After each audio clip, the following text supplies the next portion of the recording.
Good morning बेटा, how are you? I hope all are fine. आज बेटा सारांश आपकी हिंदी पाठ्य पुस्तक सारांश कक्षा 5 का लेसन नंबर 14 संत कवि तिरुवल्लुवर पढ़ते हैं। इसमें क्या बताया गया है? इसमें एक ऋषि के बारे में, एक साधु संत के विषय में बताया गया है कि उनका जीवन कैसा था, उन्होंने कैसे शुरू किया। साधु हमेशा अपना जीवन त्याग की भावना से जीवन करते हैं। वो हमेशा ये समाज में हमेशा अच्छे गुणों का प्रसार करने की कामना रखते हैं। साधु संत ये चाहते हैं कि समाज में सुख शांति बनी रहे। इस लेसन में एक साधु हैं जो हैं तिरुवल्लुवर, उनके विषय में बताया गया, उनके जन्म के विषय में बताया गया, उनकी क्रियाओं के विषय में बताया गया है, उनके द्वारा रची गई पुस्तकों के विषय में बताया गया है। क्या बताया गया है अब हम रीड करते हैं। उनकी जीवनी है इस लेसन में। कहाँ पैदा हुए, किस घर में पैदा हुए और कैसे उन्होंने साधु का रूप धारण किया। भारत साधु संतों और ऋषि मुनियों की भूमि है। भारत में अनेक साधु संत और ऋषि मुनि हुए हैं। इन्होंने समाज को सुख शांति संतोष से परोपकार का जीवन बिताने की शिक्षा दी। साधु हमेशा दूसरों को किस चीज़ की शिक्षा देते हैं? सुख शांति और दूसरों के लिए जीवन, दूसरों की मदद के लिए जीवन बिताने की शिक्षा देते हैं। ऐसे ही संतों में आते हैं तमिलनाडु के संत कवि तिरुवल्लुवर। तमिलनाडु के कौन से कवि, कौन से संत? तिरुवल्लुवर। उन्होंने स्वयं आदर्श जीवन बिताया तथा समाज को सही मार्ग दिखाया। उन्होंने स्वयं भी एक आदर्श जीवन जिया और समाज को भी एक सही मार्ग, सही रास्ता दिखाया। तमिल भाषा में तिरु आदर सूचक शब्द है। तिरु का क्या अर्थ है? श्री। क्या है? श्री। आदर सूचक होता है आदर के समान। यह हिंदी के श्री के समान है, यानी श्रीवल्लुवर और त्रिवल्लुवर एक समान हैं। तो तिरु का क्या अर्थ हुआ? श्री। क्या अर्थ हुआ? श्री। तो क्या बताया है? श्रीवल्लुवर और त्रिवल्लुवर एक समान है। इसी प्रकार कुरल का अर्थ होता है छोटा होता है। यह तमिल भाषा का सबसे छोटा छंद है। छंद होता है दोहा। ये तमिल भाषा का सबसे छोटा दोहा है। यह लगभग 2.25 पंक्तियों का होता है। जैसे 2.25 पंक्तियां होती हैं बेटा, 1 और 2 से थोड़ा सा कम। तो जैसे क्या बताया है? जैसे तिय व तिय पयत लाल किय वय तिय नूम अंज पंडुए। इसमें बताया गया है, इसका अर्थ है बुरे काम का बुरा फल होता है, इसलिए इनसे आग से भी ज़्यादा डरना चाहिए। इसमें बताया गया है, कवि कहते हैं कि जो बुरा काम करते हैं उसके लिए हमें बुरा ही सहन करना पड़ता है। अर्थात हम किसी के साथ बुरा व्यवहार करेंगे तो हमें आगे बुरा ही मिलेगा। लेकिन ये उसी प्रकार है जिस प्रकार आग के जलने से डर लगता है, उसी तरह से हमें बुरे काम करने से भी डरना चाहिए। जिस तरह से हम आग लगने से डरते हैं, उसी तरह से हमें बुरे कार्य करने से भी ज़्यादा डरना चाहिए।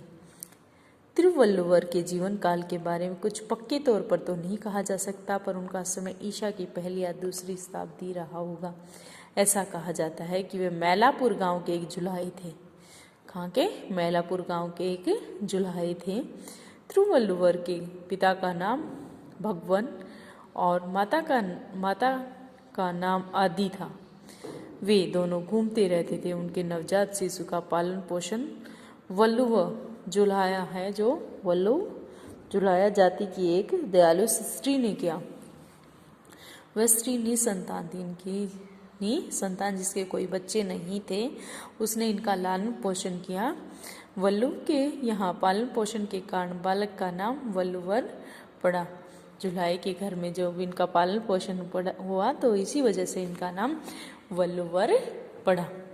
बड़े होने पर एक धनवान व्यक्ति मार्ग साहे ने अपनी पुत्री का विवाह तिरुवल्लुवर के साथ कर दिया। जब ये बड़े हो गए संत तिरुवल्लुवर, तो इनकी एक धनवान व्यक्ति था, उन्होंने अपनी पुत्री का विवाह इसके साथ कर दिया। उनकी पुत्री का नाम वासुकी था। क्या नाम था पुत्री का? वासुकी। वह पूर्ण गुण संपन्न और विदुषी थी। पूर्ण गुण संपन्न होता है सभी गुणों से भरा पूरा, ठीक है। और विदुषी होते विद्वान स्त्री थी। विवाह के बाद वे दोनों अपने गांव मैलापुर में रहने लगे। वहीं बुनाई का काम शुरू कर दिया। वासुकी तन मन से पति की सेवा करती थी। दोनों सादा जीवन बिताते और परोपकार के कार्य करते। तिरुवल्लुवर गरीबी में पले थे। वे अन्न के एक एक दाने का महत्व समझते थे। वे जब भोजन करने बैठते तो वासुकी से एक कटोरा साफ पानी और एक सुई रखवा लेते थे। वासुकी को इसका रहस्य तब पता चला जब तिरुवल्लुवर की पत्नी का अंतिम समय पास आ गया। अंतिम समय होता है आखिरी समय पास आ गया। इसमें क्या बताया? इसमें बताया कि एक धनी व्यक्ति ने अपनी पुत्री जिसका नाम वासुकी था उसका विवाह किसके साथ कर दिया? तिरुवल्लुवर के साथ उसका विवाह कर दिया। वह बहुत ही महान स्त्री थी, विद्वान थी, गुणी थी, हर तरह के गुण उस स्त्री के अंदर थे। तो वो दोनों अपने गांव मैलापुर में जीवन व्यतीत करने लगे, सीधा साधा और सादगी भरा, और दूसरों की सेवा में अपने जीवन को लगाए रखते थे। इसमें बताया गया है कि तिरुवल्लुवर ने अपने बचपन में ऐसी गरीबी देखी थी तो वो ये समझते थे कि अगर खाने का एक दाना भी खराब है तो वो भी गलत है। तो इस चीज़ के लिए वो क्या करते थे, जब वो खाना खाने बैठते थे तो अपने पास एक कटोरा पानी रखवा लेते थे और एक सुई। लेकिन उनकी पत्नी ये समझ नहीं पा रही थी कि किस लिए कर रहे थे। तब उन्होंने एक दिन उसे बताया, मैं सुई और पानी का कटोरा इसलिए रखवाता था ताकि अन्न का एक दाना भी बेकार न जाए, अन्न का एक दाना भी खराब न जाए। यदि अन्न का एक दाना भी भूमि पर गिरता तो मैं उसे सुई से उठाकर और पानी में धोकर खा लेता था। सुई से उठाकर पानी में धोकर खा लेता था। परंतु ऐसा मौका कभी नहीं आया क्योंकि वासुकी बहुत सावधानी से भोजन परोसती थी। वासुकी की मृत्यु के बाद तिरुवल्लुवर संसार से विरक्त हो गए। जब उनकी पत्नी की मृत्यु होगी तो क्या वासुदेव थे जो वो अपने संसार के बंधनों जो थे उनसे बंधे हुए थे, अर्थात उनकी पत्नी मर गई तो वो अकेले रह गए। तब उन्होंने क्या था, अपनी मोह माया थी जो सब त्याग दी और एक साधु का रूप वेश धारण कर लिया। इसके बाद उन्होंने 1330 कुरल रचे। क्या रचे? 1330 कुरल रचे। ये 3 भागों में बटे हैं, 3 भागों में बटे हुए हैं 1330 कुरल। धर्म, अर्थ और काम। किन में बटे हैं? धर्म, अर्थ और काम। धर्म खंड में धर्म, ईश्वर की, सन्यासी आदि के महत्व का वर्णन है। अर्थ खंड में राजा के गुण, कर्म की शिक्षा, सुशासन के बारे में कहा गया है। जो धर्म खंड है इसमें पूजा पाठ, धर्म, ईश्वर, सन्यास आदि के जीवन के विषय में बताया गया है। उनके गुणों के विषय में बताया गया कि किस तरह क्या होने चाहिए। और जो दूसरा खंड है अर्थ खंड, उसमें क्या बताया है कि राजा में क्या गुण होना चाहिए, उनकी शिक्षा कैसी होनी चाहिए, उनका कार्य कैसे होने चाहिए, वो अपने राज्य में सुशासन, अच्छा शासन कैसे स्थापित कर सकते हैं, इस बारे में बताया गया है। काम खंड में स्त्री पुरुष के संबंधों का वर्णन किया गया है। तिरुकुरल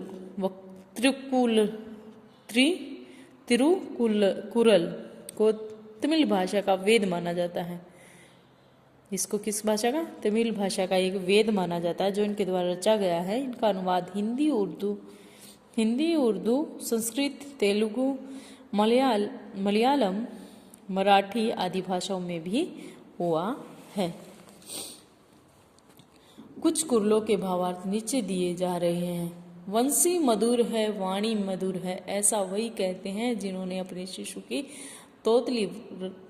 तोतली बोली का रस न चखा हो। इसमें बताया गया है कि ऐसी बात वही कह सकते, क्योंकि जब बच्चा छोटा होता है तब वो क्या होता है, तोतला बोलता है तो वो बहुत अच्छा लगता है। माता पिता बहुत अच्छी तरह से, आपने भी देखा होगा किसी का बच्चा छोटा है तो माता पिता भी उसकी तरह ही बोलने का उसके साथ अभ्यास करते हैं, तो वो उसकी वाणी कैसी लगती है, बहुत ही मीठी और मधुर लगती है। जैसे सोना तपकर शुद्ध और प्रकाशवान होता है वैसे ही व्यक्ति कष्ट सहकर पवित्र ज्ञान के प्रकाश से युक्त होता है। इसमें बताया गया कि जिस प्रकार से सोना को बार बार गर्म करके वो चमक जाता है, उसमें चमक आ जाती है उस धातु में, उसी प्रकार से क्या है, जब व्यक्ति जीवन में कष्ट सहता है, उनका सामना करता है, तो वो क्या हो जाता है, पवित्र और ज्ञान के समान ज्ञानवान हो जाता है। अर्थात बार बार दुखों को देखकर वो समझने लगता है, उनकी सहनशीलता बढ़ती चली जाती है, उसका जो सामाजिक ज्ञान है वो बढ़ता चला जाता है। जानने योग्य विषयों का स्पष्ट ज्ञान प्राप्त करें, उसके अनुसार व्यवहार करो। जो हमारे जानने के योग्य सब्जेक्ट्स हैं उनका हमें क्या है, अच्छी तरह से अध्ययन करना चाहिए, उनका ज्ञान प्राप्त करना चाहिए और उसके बाद उसी के अनुसार ही हमें आचरण करना चाहिए, अर्थात व्यवहार करना चाहिए। झूठ न बोलने के गुण को ग्रहण कर लेने से किसी धर्म की आवश्यकता नहीं रह जाती। इसमें कवि संत बताते हैं कि यदि हम झूठ न बोले, अर्थात हमारे अंदर सच्चाई का गुण आ जाए, तो हमें किसी भी चीज़ की, किसी भी धर्म की आवश्यकता नहीं होती। सबसे बड़ा धर्म है झूठ न बोलना, अर्थात हमें सदा सच्चा बोलना चाहिए, सदा सच्चाई बोलनी चाहिए, सच्चाई का साथ देना चाहिए, कभी हमें गलत नहीं बोलना चाहिए। तो उससे बड़ा धर्म पुण्य कोई भी नहीं है। इस पाठ में संत यही बताते हैं कि हमें सदा सामाजिक गुणों का सम्मान करना चाहिए, हमें उनके अनुसार अपने व्यवहार को बदल लेना चाहिए, दूसरों के साथ आदर के साथ प्रस्तुत होना चाहिए। यदि कोई दुखी है तो उसके दुख में उसकी सहायता करनी चाहिए। तो संत हमेशा यही समझाते हैं कि हमें कभी भी एक दूसरे के साथ लड़ाई झगड़ा नहीं करना चाहिए, शांतिपूर्वक समाज में सुख से रहना चाहिए और दूसरों का साथी बनकर हमें साथ रहना चाहिए, दूसरों को कभी कोई कष्ट नहीं पहुंचाना चाहिए। इस पाठ में यही बताया गया है बेटा। इस पाठ को 3 बार रीड करना और डिफ़िकल्ट वर्ड्स है, जो मुश्किल वर्ड्स हैं उसको अंडरलाइन करना, उनको बार बार बोलना। Thank you.